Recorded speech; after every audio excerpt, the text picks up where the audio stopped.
gathered with other women from my tribe to revitalize the women's ceremony in Hupa. She would pore over anthropological records, she would sit with elders, she would gather with the other women and recall the songs her grandfather had taught her. They would bring together as much knowledge and resources as they could find so that they could honor girls and women. My mother would speak often about how important the ceremony is to the continuance of our tribal people. She would talk about how our women were in violent relationships, how some of them were not finishing school, how others were fighting with each other over small, petty things. She would talk about how the roles of women in other ceremonies were being diminished, and how men were forgetting how to respect and care for the women of our tribe.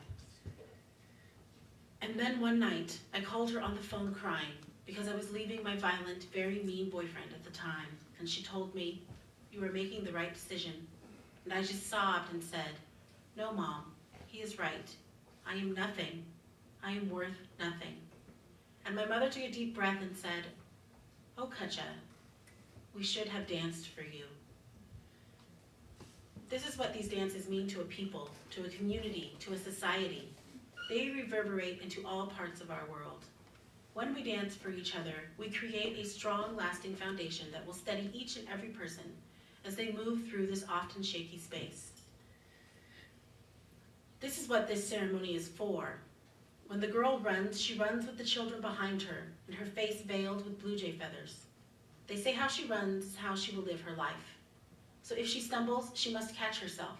If she falls, she must get back up. They say how she sits in ceremony is a demonstration of the kind of woman she will be. Some girls say they think they will fail, but they do not. The people are there to give them energy and strength. The Kahenai, our spirit people, are watching them from above, pointing their flower dance sticks in our direction. We did not have this dance for many years, and now we do them at least once or twice a year. Now, after 10 years of revitalization, girls are requesting and planning for their flower dances from a very young age. My daughter, who is age 4, has already memorized most of my family's flower dance songs, and she has already started to make up her own song for when she does her own dance. And she has never known a time in her life when this dance did not exist.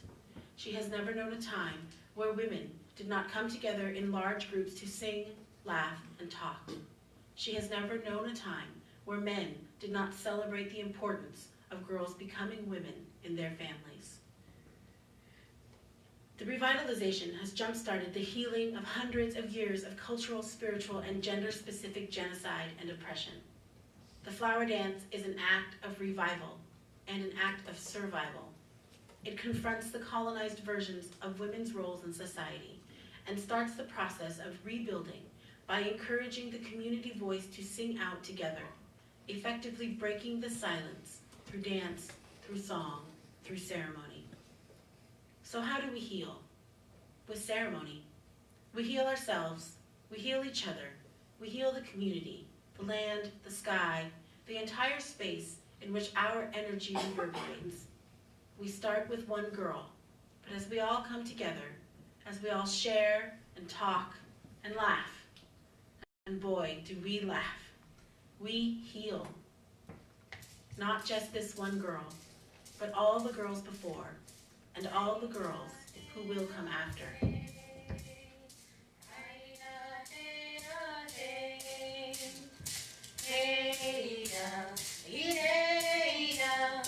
Hey,